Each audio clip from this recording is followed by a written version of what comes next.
Habíamos quedado allí en que Dios no busca solamente que le cantemos, sino que Él busca que nuestra adoración sea toda nuestra vida. Y el pueblo de Israel destruyen el becerro de oro, pero el pueblo de Israel queda vacío, porque sentían la vergüenza, el peso, el dolor del pecado. Así que esta segunda parte de Domesticando a Dios, vamos a hablar de lo que significa la restauración de la adoración. Y quiero pedirte que tú abras tu Biblia en el versículo, vamos a empezar con el versículo 32, el capítulo 32. Solo tenla ahí, porque yo les voy a ir contando la historia para que no sea tan larga. Como les decía, el becerro fue destruido, el pueblo quedó vacío, había juicio, confusión, vergüenza, lo que hemos sentido todos cuando hemos hecho algo malo, ¿no? Ya cuando estamos más grandes como que no hay tanta convicción de arrepentimiento, pero cuando estamos pequeños sí, ¿verdad? A veces los discípulos kids, yo recuerdo, nunca voy a olvidar una niña muy pequeña, como de 6 añitos, que se orinó y estaba tan asustada. Me decía que mi mamá se va a enojar muchísimo, algo va a pasar, ¿sí? Y recuerdo tanto esa convicción de pecado, porque cuando estamos pequeños hay más arrepentimiento y más convicción de pecado. Cuando vamos creciendo, como que nos vamos anestesiando, ¿verdad que sí? Como que hablamos del otro y luego, ese ni se dio cuenta. ¿Sí? El pueblo se había alejado de la presencia de Dios, había juicio, había confusión, había vergüenza y había que hacer algo, ¿cierto que sí? Algo había que hacer. Y Dios, si ustedes leen los versículos, el versículo 32, Dios estaba súper enojado. Dios estaba tan enojado que le dijo a Moisés: yo voy a borrar ese pueblo tuyo. Es decir, dijo, ese ya no es mío. Pueblo rebelde, pueblo obstinado, ese pueblo ya no es mío. ¿Sí? Ese pueblo ya no es mío. Y quiero que entremos en la primera parte de lo que significa o cómo hacemos para restaurar esa adoración que muchas veces nuestras decisiones destruyen. Entonces, la primera parte fue redención. Hoy vamos a la restitución o la restauración. Y lo primero es que necesitamos de la intercesión. El pueblo pecó. Dios, enojadísimo, dice: yo voy a consumirlos, te voy a dejar solo a ti. Y entonces ahí es donde viene lo que significa la restauración. El verdadero adorador tiene un corazón que no busca su gloria, sino que busca la presencia de Dios. El verdadero adorador no pelea con Dios por tener la razón. Pelea con Dios por mantener la relación, la comunión. Porque un verdadero intercesor no adora por conveniencia, adora por amor. Y ahí es donde sucede que tenemos que pasar del becerro al altar. El pecado, recuerdan que hace 8 días escuchábamos que ¿qué hizo Moisés? Él estaba arriba, rompió el pacto, que es el significado de que se rompe la relación con Dios.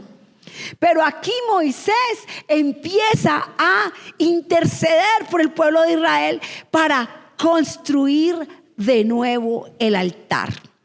Y si pasas a la siguiente, por favor, aquí encontramos que el corazón del intercesor repara. ¿Sí? Repara.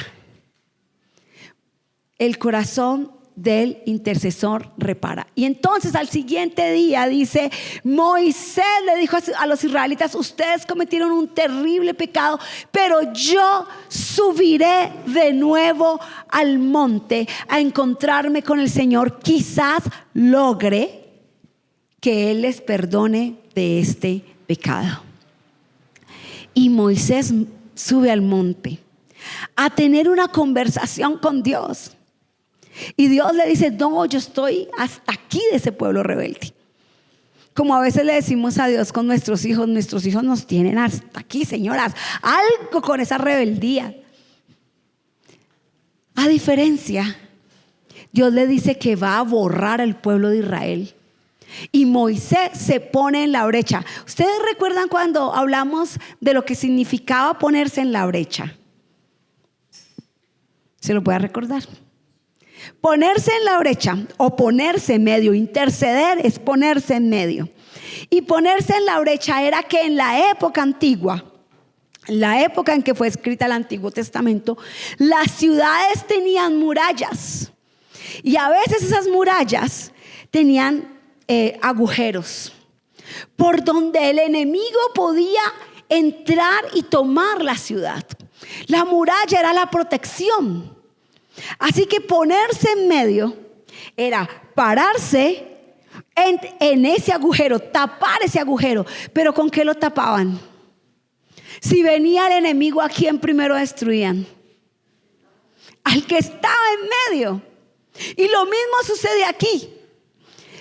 Porque, gracias Camilita, porque Moisés le dice en el versículo 32, gracias nena, le dice a Jesús, a Dios, perdón, ya me enredé, le dice a Dios: mira, yo prefiero entonces que me borres a mí del libro de la vida. Moisés era tremendo. Tremendo la manera como Moisés conocía a Dios. Y le dice a Dios: por favor, perdónalos. ¿De qué? De este pecado tan grande. Moisés ante Dios no aminoró la falta. Moisés le pidió a Dios perdón, misericordia. Le dijo: yo sé que tú me quieres y que yo he hecho las cosas bien, pero te pido ahora que por favor no borres este pueblo. Y le dice: porque este es pueblo tuyo, ¿qué van a pensar de ti? Que los sacaste de Egipto para destruirlos.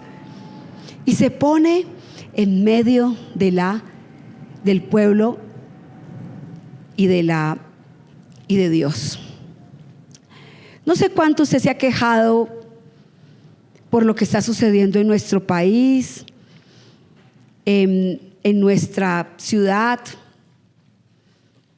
No sé cuánto usted se ha enojado y dice: la maldad está incrementándose. ¿Alguien lo ha dicho? ¿Qué vamos a hacer si nuestra ciudad está muy violenta? ¿O qué vamos a hacer si nuestra familia tiene una brecha gigante? Quizás a veces necesitamos pasar del becerro al altar. Y pasar del becerro al altar necesita la intercesión. Porque el adorador también intercede. Recuerdan que hace 8 días decíamos que a Dios no se puede domesticar, porque Dios lo que busca no es ser domesticado, sino ser adorado, ser obedecido. Y cuando tú restauras el altar, cuando tú restauras la adoración, necesitas pasar al altar. Así que necesitas aprender a interceder, y a interceder como Moisés, que intercedió ¿con qué? Con su vida. ¿Ustedes recuerdan quién más intercedió por nosotros con su vida? Jesús. Jesús dijo: no creo que Carito se pueda presentar ante Dios porque sus faltas están grandes. Así que yo me voy a presentar ante el Padre para pedir perdón por Carito.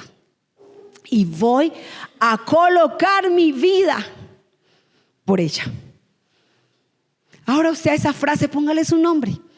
Julia, Camila, Miguel, Milena, Marisol, Lucecita, bienvenida. Estuvo enfermita, por eso le estoy dando la bienvenida. Porque ahora todos decían, a mí, ¿por qué no me hago la bienvenida? Es que Lucecita estuvo enfermita. Entonces, la intercesión restaura la adoración y restaura el altar. Pero si quieres, pasa a la siguiente.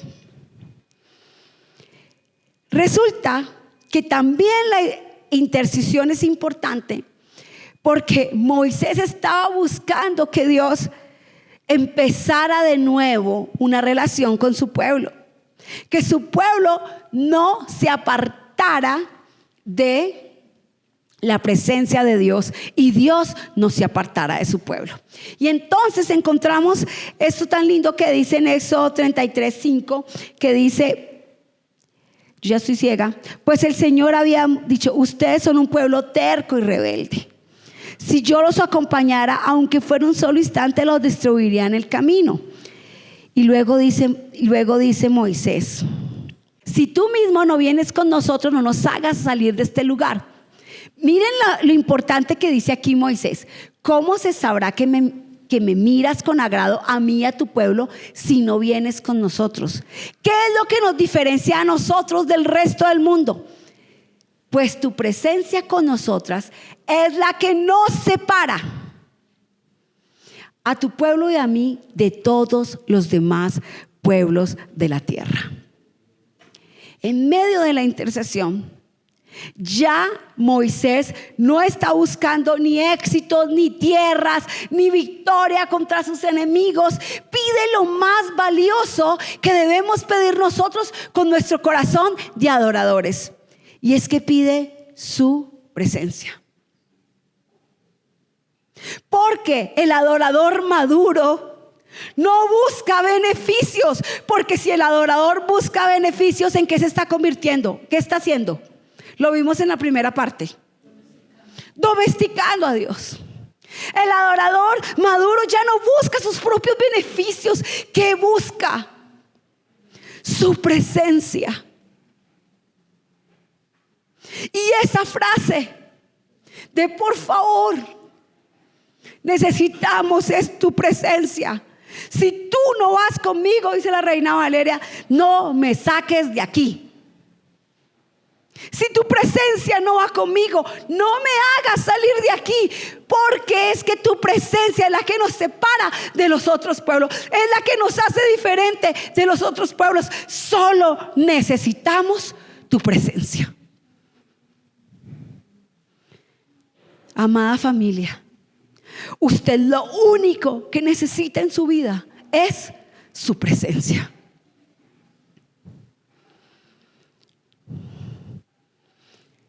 Veíamos que domesticar a Dios es cuando queremos que Dios se parezca a nosotros y no nosotros parecernos a Él. Y aquí nuevamente nos recuerda Moisés que la adoración no se trata de mí, se trata de Él.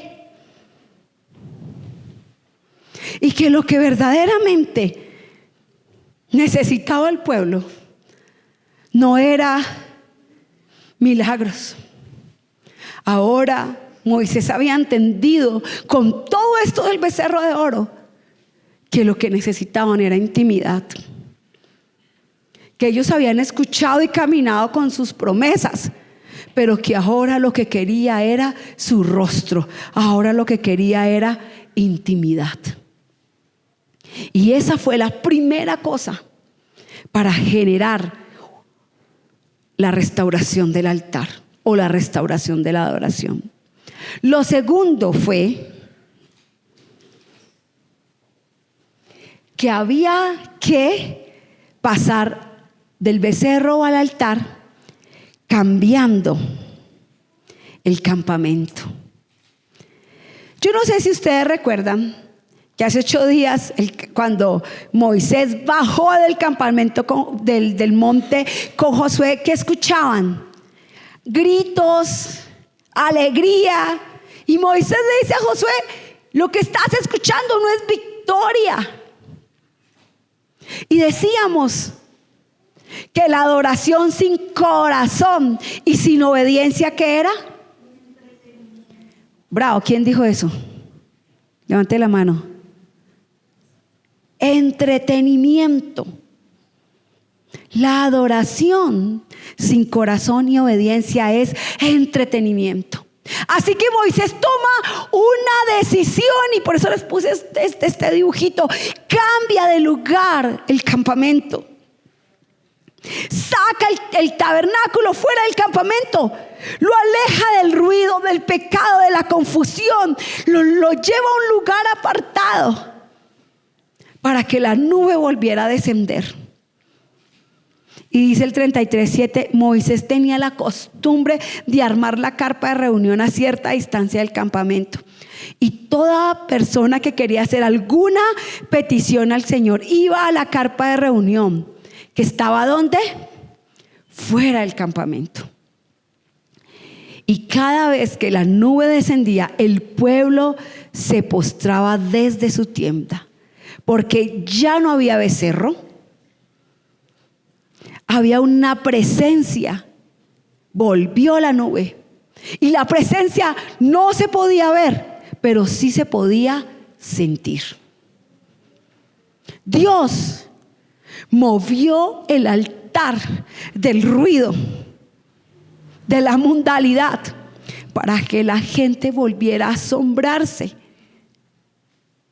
a deleitarse con lo que verdaderamente era importante, que era su presencia. A veces Dios nos tiene que sacar del campamento. A veces Dios nos tiene que sacar de la rutina, nos tiene que sacar del control, del activismo religioso. No para castigarnos, sino para restaurar nuestra conversión. A veces nosotros venimos afanados y la música y la silla. Y Dios nos dice: saca fuera del campamento. Póstrate. Y allí Dios les enseña otra vez a adorar. No con ídolos, sino con intimidad. No con imágenes, sino con obediencia. Y quiero que lean o que vean lo que sucedió cuando Moisés iba a la carpa, lo que sucedía allá adentro. Decía que dentro de la carpa de reunión, el Señor, la siguiente por favor. Dentro de la carpa de reunión, el Señor hablaba con Moisés cara a cara, como alguien habla con un amigo. Después Moisés regresaba al campamento, mientras que su asistente, el joven Josué, que tiene una historia maravillosa, ese joven Josué, porque aprendió lo que era la intimidad, hijo de Nun, permanecía en la carpa de reunión. ¿Qué sucedía lejos del ruido, lejos del alboroto, dentro de la carpa de reunión? La intimidad con Dios, donde Moisés podía hablarle cara a cara. Ayer nos decían: nosotros somos esclavos. Y yo en mi cabeza decía: no puedo con eso. Pero no le puedo ir a decir al pastor que está predicando: ay, no puedo con eso. Porque algo que yo aprendí en mi proceso, que fue como las aguas amargas que se tomaron los israelitas, tan duro y tan difícil, es que Dios a los que le obedecen ya no los llama esclavos, los llama amigos. Y dice Jesús: ya no los llamaré esclavos, los llamaré amigos, porque los esclavos no saben lo que su amo hace, pero los amigos, a los amigos se les cuenta todo. Yo no sé usted, se lo dejo a usted, pero yo quiero ser su amiga. Y la amistad requiere la intimidad en la carpa de reunión. ¿Dónde está ubicada tu carpa de reunión? ¿Dónde está tu adoración? ¿Dónde está puesta? ¿Dónde la armaste? ¿A dónde la llevaste? Cuando yo era pequeña, mi carpa de reunión era el baño. Era el lugar donde yo podía adorar sin que nadie me molestara. Y luego teníamos como un apartamento pequeñito que tenía una terraza. Y en esa terraza yo me podía subir, ver el cielo que se veía más cerquita. Y esa era mi carpa de reunión. ¿Dónde está ubicada tu carpa de reunión? ¿A qué horas subes tú o vas tú a tu carpa de reunión? ¿Qué haces en tu carpa de reunión? Piénsalo. Quizás tengas que decir en esta mañana: yo no tengo una carpa de reunión. Pero Dios, te prometo que voy a hacer una carpa de reunión. Mi carpa de reunión en mi casa es la sala. Y es magnífica. Yo tengo 2 carpas de reunión. Mi cama, porque cuando estaba enferma me tocó cambiar el chip y convertir mi cama en mi carpa de reunión. Y la sala. Y la sala tiene un ventanal gigante que muestra el cielo en las madrugadas y una palma. Y un solo lucerito. Yo creo que Dios me ama tanto que sabe que a veces extraño el Valle del Cauca con sus estrellas y me mandó una. Un solo lucerito y la palma. Y ahí hice carpa de reunión para encontrarme cara a cara con Dios, establecer una relación, interceder, ponerme en la brecha por otros y hacerme amiga de Dios. ¿Hermoso? ¿Disponible para todos? Claro que sí. Pregúntate tú también: ¿cuántas veces has dejado a Dios solo en la carpa? Y no has ido. Porque ir a la carpa requiere tiempo y alejarte de lo que cotidianamente te llena el día, como el ruido, el control, etcétera. Lo que pasaba en la carpa de reunión era extraordinario. Pero lo más hermoso del mundo es que gracias a Jesús, el autor y consumador de nuestra fe, todos los que están aquí y todos los que me van a oír después pueden hacer una carpa de reunión para encontrarse con el Padre, porque Él dijo que nosotros podemos entrar confiadamente ante el trono de la gracia y estar delante del Padre gracias a Jesús. Amén. Porque ya estoy como los berucas. Aquí nadie dice amén. Tercero. Ahora esto yo. Fuerza.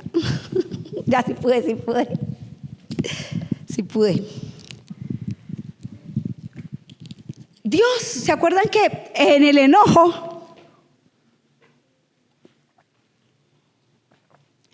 enojo Moisés llegó y tiró las tablas y las quebró y dijo: ay, este pueblo es más difícil? Y entonces se rompió ese pacto que se había hecho.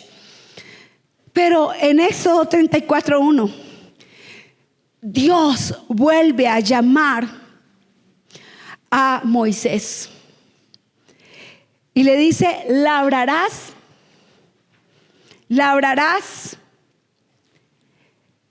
talla 2 tablas de piedra como las primeras, escribe en ellas las mismas palabras que estaban antes. Es decir, Dios le pide a Moisés que vuelva a subir al pueblo al mismo lugar de donde el pueblo hizo todo su desastre. Y las primeras tablas que las había escrito Dios, estas segundas le pide a Moisés que las escriba a él bajo su voz. Y esto es muy hermoso, Porque es cuando Dios dice, ¿sabes qué? Te voy a confiar a ti. Escúchame y renovemos luego, nuevamente el pacto de la adoración. Ya no solamente eran mandamientos que debían seguir. Ahora era el testimonio de que Dios también quería restaurar esa relación rota que se había destruido, porque el pueblo había decidido hacer a Dios como a ellos les parecía. El becerro representaba la adoración vacía, pero el altar representa la adoración viva. El becerro es lo que yo fabrico. El altar es diferente, porque el altar es lo que yo entrego. ¿Sí ven la diferencia? El becerro es lo que yo fabrico. El altar es lo que yo entrego. El becerro nos distrae, pero la intimidad y el altar nos transforma. En el becerro él brillaba porque estaba hecho de oro, pero en el altar quien brilla es Dios. Y ese es el viaje que Dios quiere hacer con todos nosotros. Del oro al fuego, del ruido al silencio, del control a la entrega. Y cuando cuando Moisés hace estas nuevas tablas, sucede algo espectacular y maravilloso que está en Éxodo 34:5. Sucede que Dios reconstruye el altar y les da su nombre. Le da a Moisés su nombre y le dice cómo es su carácter. Mire, Moisés ahora, al estar allí, estaba recibiendo de Dios quién era él. ¿A usted no le gustaría recibir de Dios toda la revelación de quién es él? Miren lo que le dice Dios a Moisés, lo que sucede.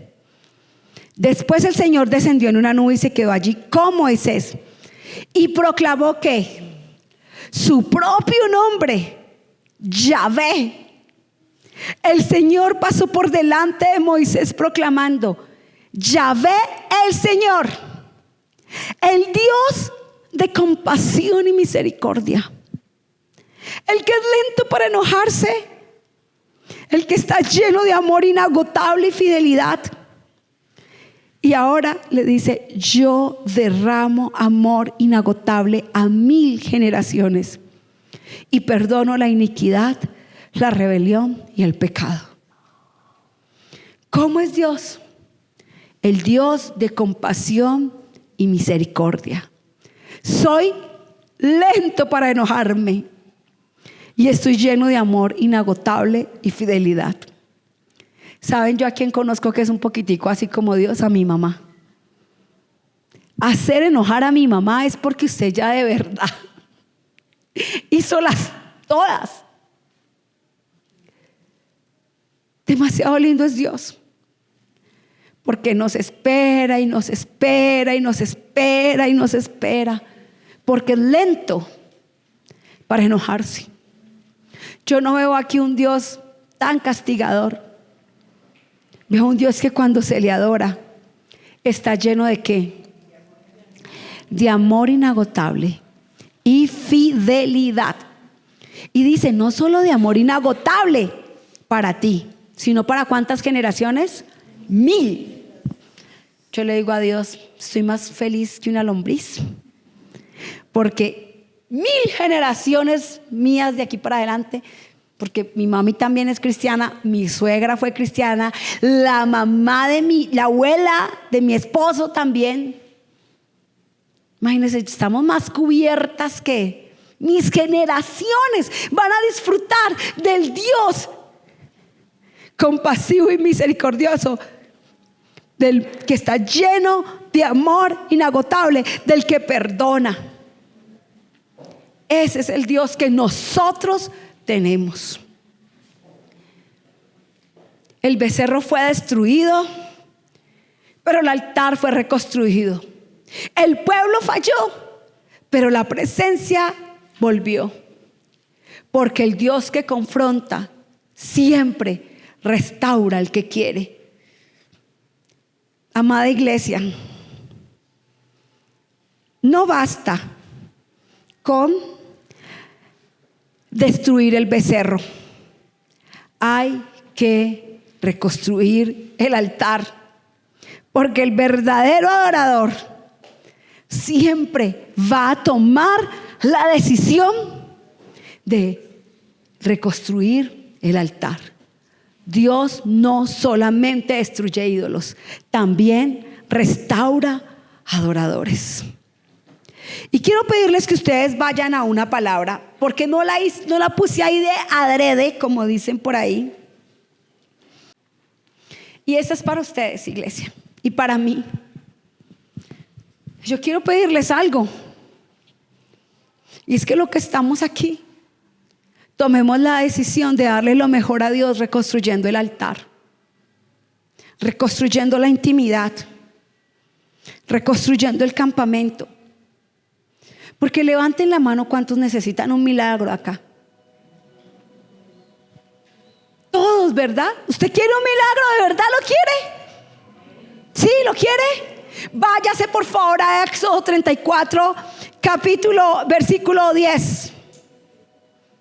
Búsquelo, porque quiero que usted lo busque, porque quiero que lo haga suyo, porque la promesa que Dios le hace a usted hoy: restaure la intimidad, restaure la relación, restaure el altar, restaure conmigo la relación, vuelva a adorar, y entonces yo hago un pacto contigo, Luisa. Póngase ahí su nombre. Yo hago un pacto contigo en presencia de todo este pueblo. Yo hago un pacto contigo, Miguel, en presencia de este pueblo. Realizaré milagros que jamás se han hecho en ningún lugar de la tierra, ni en ninguna otra nación. Todos los que te rodean serán testigos del poder del Señor, el imponente despliegue de poder que yo haré en medio de ti. ¿Quiere un milagro? Póngase en pie, porque no iniciamos ya, en este momento, a restaurar el altar.